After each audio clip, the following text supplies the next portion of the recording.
سلام بچه ها، حالتون چطوره؟ امیدوارم مثل همیشه عالی و سرحال باشید و از زندگی لذت ببرید و وسط این لذت یه حمایتی هم از ما بکنید. خب بریم برای ویدیو امروزمون، یعنی 10 تا از عجیب ترین قوانین مدرسه های دنیا.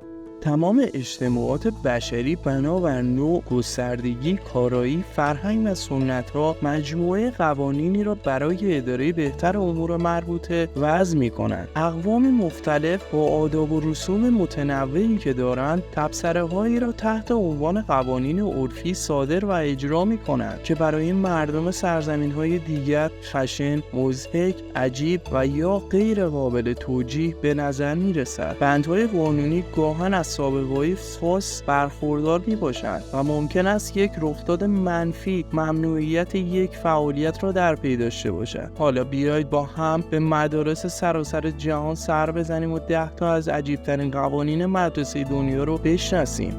شماره 10: استفاده از سس کچاپ ممنوع. یکی از عجیب‌ترین قوانین مدرسه در فرانسه این است که استفاده از سیب زمینی سرخ کرده به همراه سس کچاپ ممنوع است. مسئولین مدرسه معتقدند دانش آموزان باید از سنین کم بیاموزند که از ورود فرهنگ بیگانگان در کشورشان جلوگیری نمایند. از همین رو در ساعات تفریح یا زمانی که برای تغذیه دانش آموزان در نظر گرفته شده، بچه‌ها از سس فرانسوی به جای کچاپ استفاده می‌کنند. شماره 9: دوست صمیمی ممنوع. در مدارس انگلستان داشتن دوست صمیمی ممنوع است. این قوانین از سوی مجمع روانپزشکان ناظر بر مدارس اتخاذ گردیده و برای حفاظت کودکان از آسیب‌های ناشی از روابط صمیمی میباشد. مسئولان مدارس معتقدند تا دانش آموزان به سن قانونی نرسیده‌اند، درکی از روابط صمیمانه نداشته و امکان دارد به خطا و اشتباهات جبران ناپذیری گرفتار شوند. شماره 8: استفاده از خودکار قرمز. یکی از قوانین عجیب مدارس دنیا به ویژه در اروپا این است که استفاده از خودکار قرمز توسط معلمان ممنوع میباشد. طبق مطالعات روانشناختی، رنگ قرمز تأثیرات بدی بر حافظه و ذهن دانش آموزان خواهد داشت. زمانی که معلم تکالیف و امتحانات را با خودکار قرمز تصحیح میکند، استرس و اضطراب ناشی از آن موجب پاک شدن بسیاری از مطالب مفید حک شده بر حافظه دانش آموز می شود. شماره 7: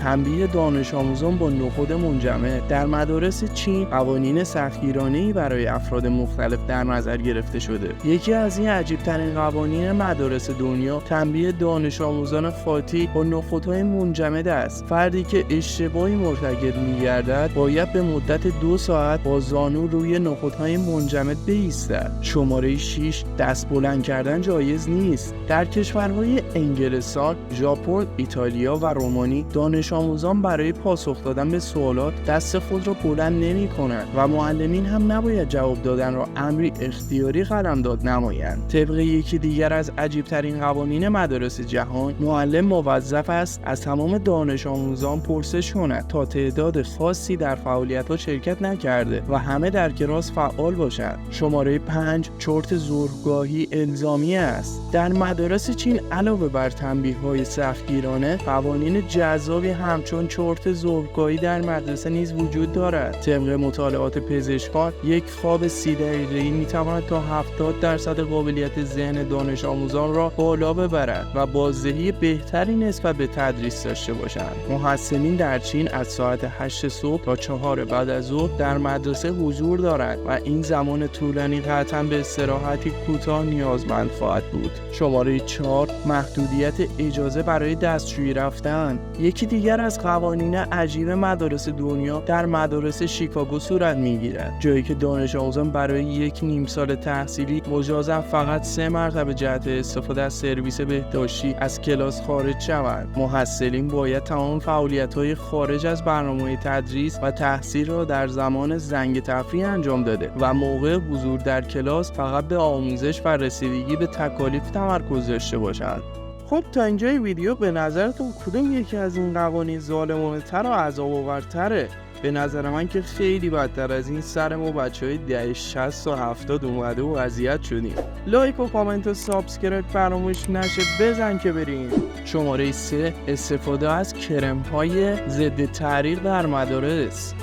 مدارس پنسیلوانیا قانونی بر ممنوعیت کرم‌های ضد تعریق را تصویب نمودند. این تبصره به دلیل وجود آلرژی‌های فصلی یا بیماری آسم خفیف و ناشناخته در دانش آموزان میباشد. از همین رو به کار بردن کرم‌های ضد تعریق یا هر ماده حساسیت‌زایی در مدرسه کلا ممنوع است. شماره 2 ایستادن روی دست‌ها. در کشورهای شرق و جنوب شرقی آسیا هر دانش آموزی که اشتباهی مرتکب شود و قوانین مدرسه را نقض نماید باید در کل زمان تشکیل یک کلاس روی دست‌هایش بایستد. بر اساس قوانین تنظیم شده در صورت تکرار یک تخلف مانند صحبت کردن در کلاس، دیر رسیدن به مدرسه، ننوشتن تکالیف و انجام ندادن فعالیت‌های عملی هر بار زمان بیشتری را برای تنبیه در نظر می‌گیرند. محصلینی که یک بار تنبیه شده باشند چنان از درد و خشکی مفاصل رنج می‌برند که دیگر خطای خود را تکرار نخواهند نمود.